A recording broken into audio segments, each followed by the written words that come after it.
Chapter 3: The Final Dreams and the Taking Days.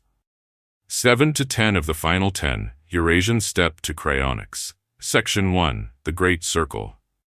307 bodies form a living ring, so perfect it could have been drawn with string and stake. The grass inside the circle has been trampled flat by 7 days of bare feet and knees until it lies smooth as a hide stretched for drying. At its center stands a single low fire, no larger than a cooking hearth, yet every eye is fixed upon it as though it were the last sun the world will ever know. The flames burn low and blue, fed only with the driest dung and the smallest twigs, because no one wants smoke to rise between them and whatever is coming. They have not moved from this place in 2 full days.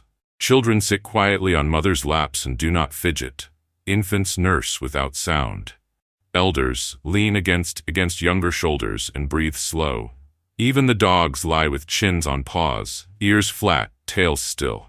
The wind itself seems afraid to disturb the silence. When it passes over the circle, it drops to a whisper, as though bowing.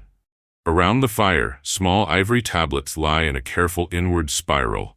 300 of them now, each carved by different hands, yet all bearing the same story. The burning mountain, the black snow, the golden rays falling like warm rain.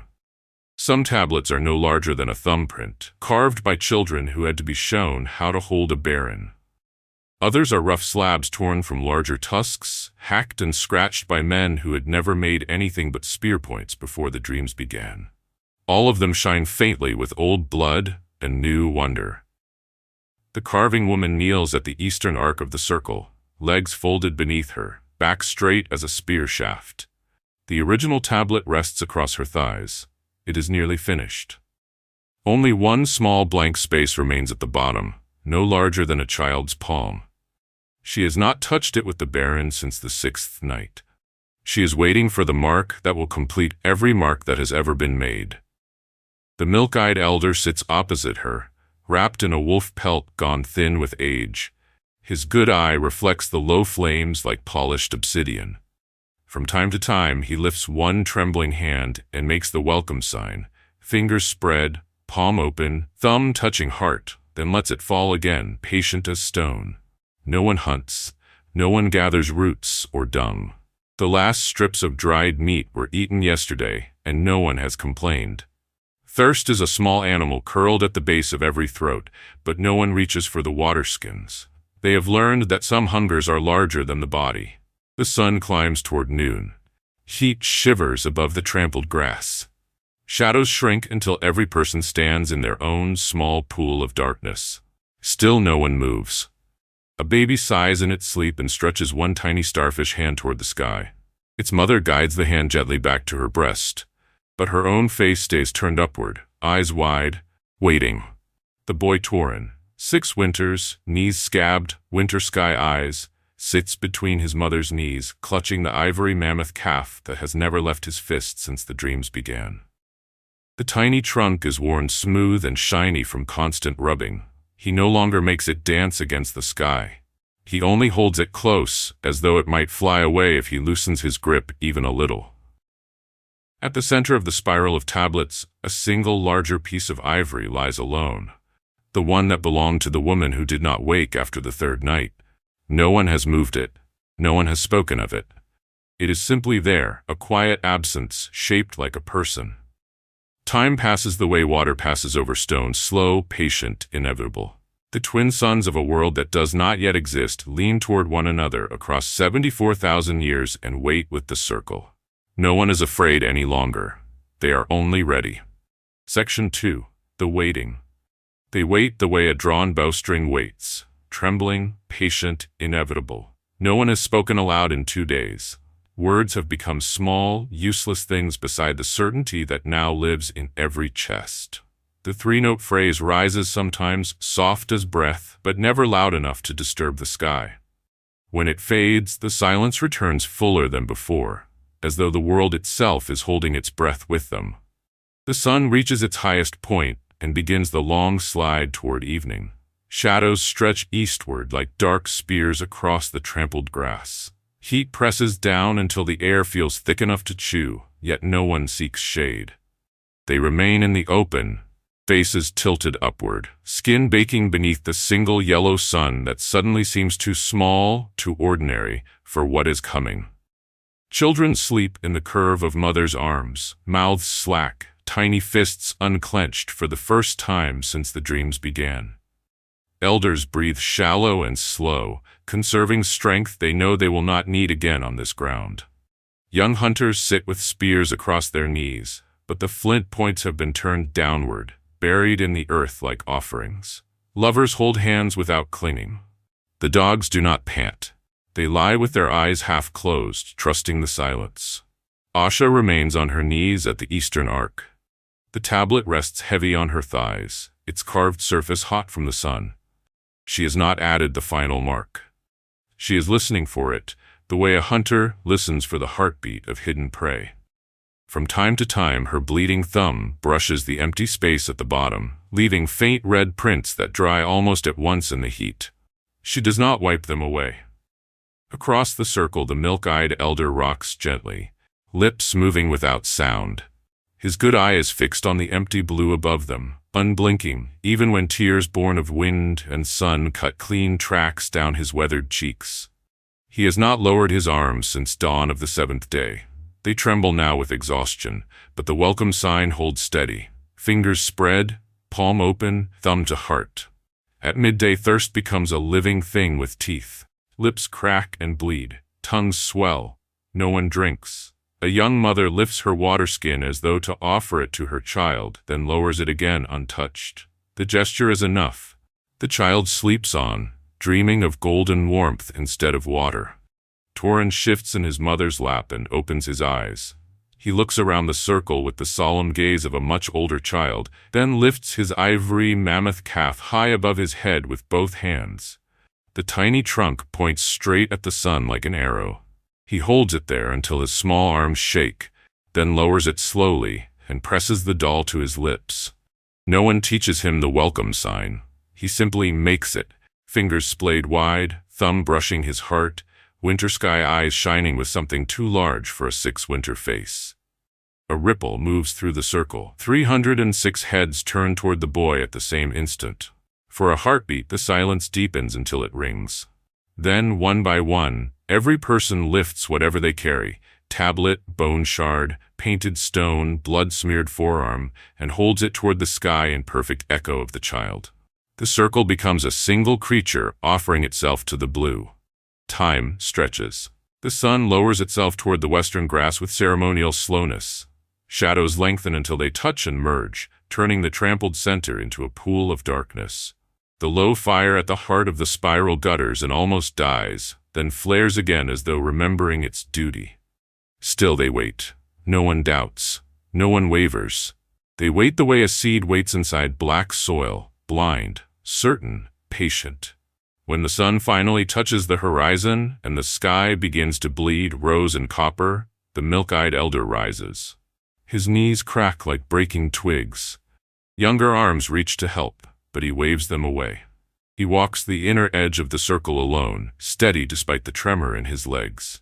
At every person he pauses, lays a gnarled hand on the crown of a head or the slope of a shoulder, and leaves a faint smear of sweat and dust like a blessing. When he reaches Asha, he stops longer. He places both palms on her bowed head and makes the sign for Sky Mother, slow and deliberate. She bows until her forehead touches the warm earth, tablet pressed between breast and soil. When he completes the circle and returns to his place, the entire band is weeping without sound. Tears cut pale rivers through dust-caked faces, fall onto ivory and skin, drip from chins to waiting earth. No one wipes them away. The tears are part of the offering. The sun slips lower, the first star appears in the east, small and defiant. The circle breathes in, holds, breathes out. They are ready. The waiting is almost over. Section 3, Preservari Log, Day 8. Observation Lattice 471Y, Perseus Transient Array, Local Frame 74 of 126 BCE. Translated Quantum Lattice Entry, Subject Convergence Complete. Spatial Cohesion, 99.7%.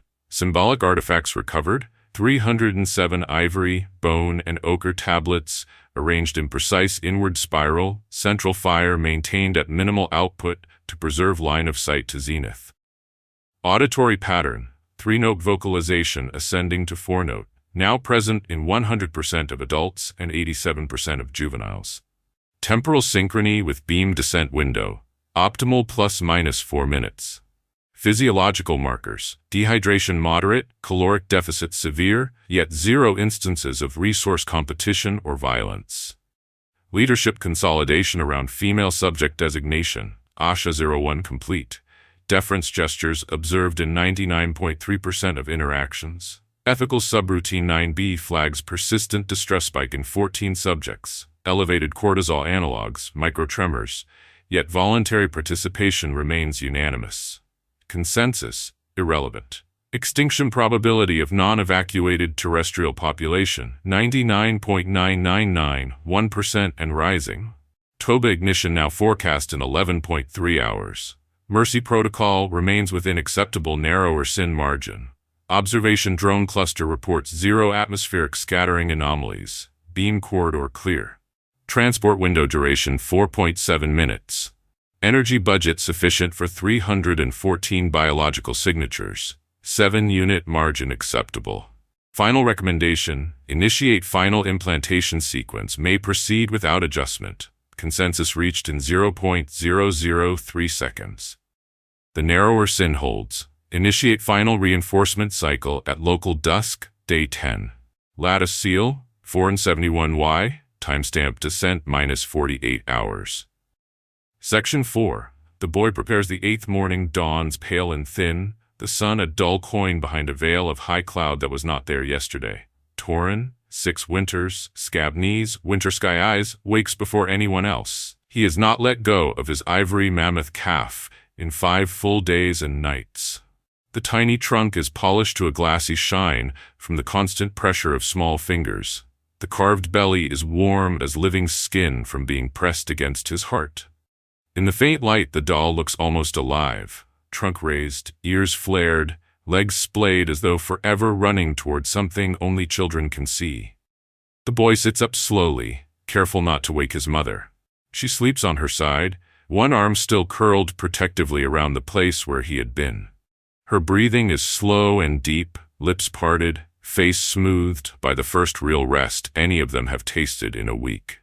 Torin studies her for a long moment, then leans forward and presses the mammoth calf gently to her cheek, the way the elders press foreheads in farewell. She does not stir. He crawls on hands and knees through the sleeping circle, past legs and arms and tablets clutched like infants.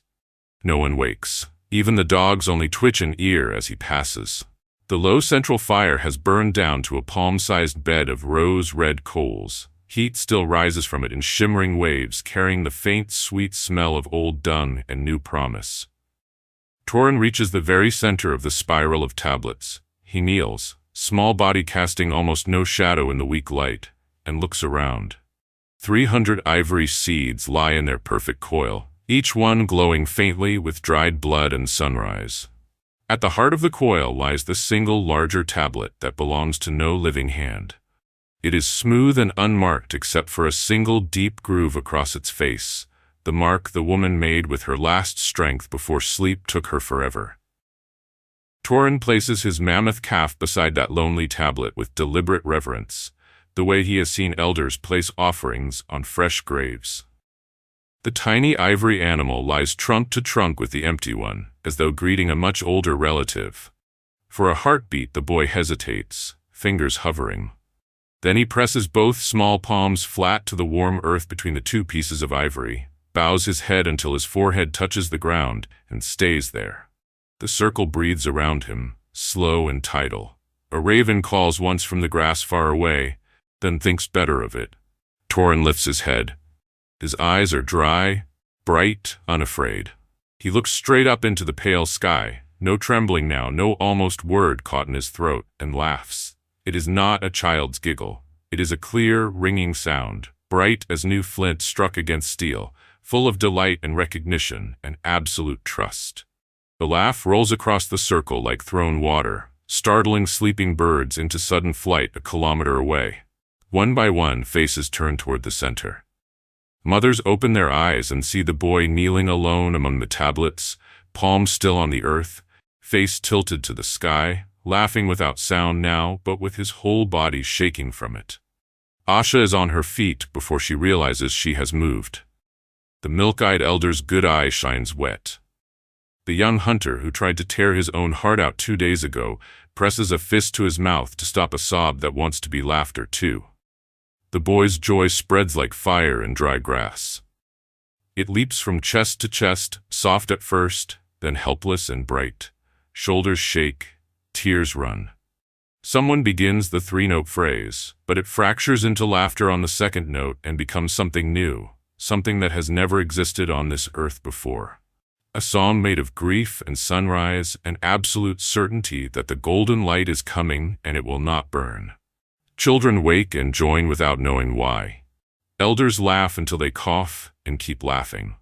Even the dogs lift their heads and bark once, sharp and astonished, tails beating the ground in perfect rhythm. Torin stays kneeling in the center, palms to the earth, face to the sky, laughing until his breath runs out. When he finally lowers his gaze, it is to look straight at Asha across the spiral of tablets. Their eyes meet, winter sky and sun-black depth. Something vast passes between them, older than language, older than fear. He smiles, solemn and blazing.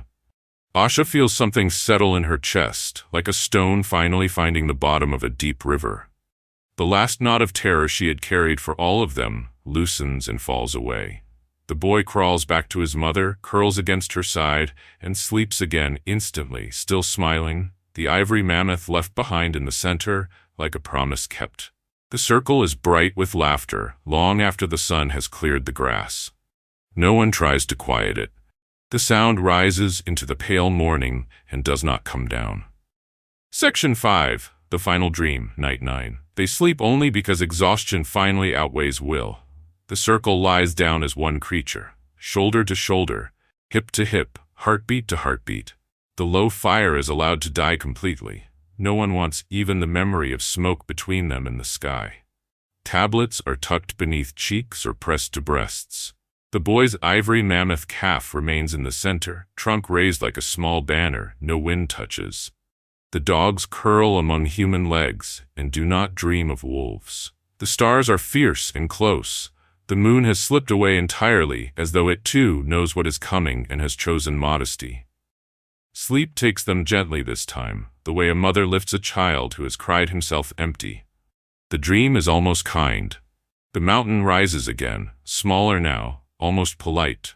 It splits the horizon with a soft cough instead of a roar. Black snow drifts upward in lazy spirals and is swept away by a wind that smells of warm rain after long drought. The sky bruises, bleeds, heals. Ash falls like soft gray feathers and dissolves before it touches skin. The golden beams descend earlier than ever before, bright and patient and inevitable. They fall in perfect silence, wider than rivers, warm as the first sunlight on the first day after the longest winter any heart has ever known. There is no hurry in them. They simply arrive, the way dawn arrives, the way breath arrives after holding it too long. In the dream, the people stand exactly where they lie in waking life, forming the same flawless circle on the same trampled grass. They are naked, unashamed, bathed in gold. Children run between legs and are caught up into arms that never tire. Mothers laugh without sound, tears flashing like tiny suns on their cheeks. Fathers lift infants high so the glow can find every fold of new skin. Elders stand straight again, joints painless, milk eyes clear. The young hunter's chest is whole, the painted mountain washed away by light itself. Asha stands at the eastern arc, arms raised, the finished tablet held overhead with both hands. The blood-filled grooves catch the beams and blaze like molten copper poured across the sky. Every carved line, every mountain, every falling ray, every reaching hand becomes fire and promise and welcome. Torin stands beside her, no longer needing to be carried. He holds his ivory mammoth calf aloft, the tiny trunk unfurls into living gold, wrapping around his wrist like a vine. He laughs the same clear, ringing laugh that woke the circle this morning, and the sound is answered by every throat at once. A certainty, not words but something deeper than words, fills every mind at the same instant. Walk into the light. It will not burn, it will carry. You are seen, you are chosen. Come home. There is no fear left to burn away. Only joy, vast and effortless, the way joy must have felt before the world learned grief. The beams widen, gentle as breath. The circle steps forward as one body. Bare feet leave no prints on ash that is no longer ash. The mountain sighs and folds itself into silence. The sky opens like a flower that has waited eons to bloom.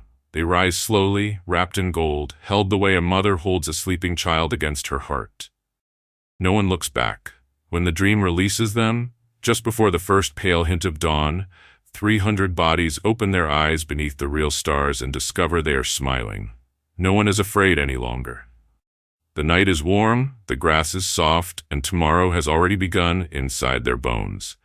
They do not sleep again. They simply wait for the sun to catch up to what they already know. Section 6. The Last Marks and the Song. The carving woman rises while the stars still burn cold and perfect. She moves as though the night itself has lent her its own bones. Silent, certain, unhurried.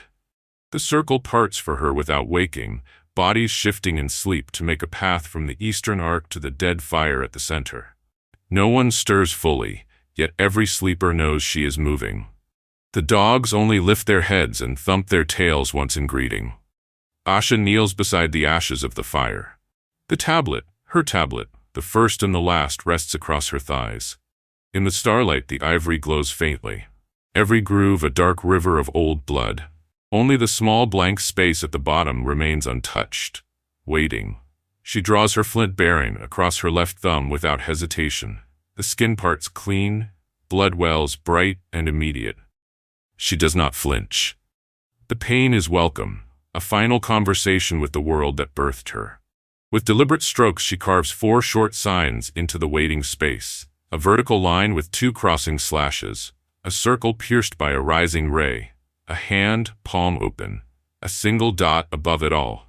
Later generations will read them as words. We were taken, we endured. One day we will return and pay the debt.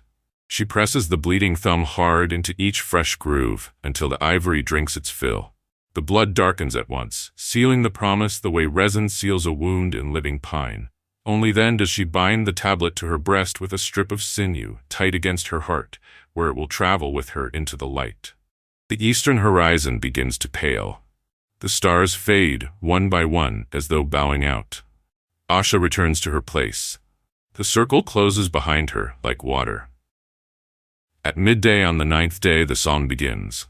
It starts with the milk-eyed elder.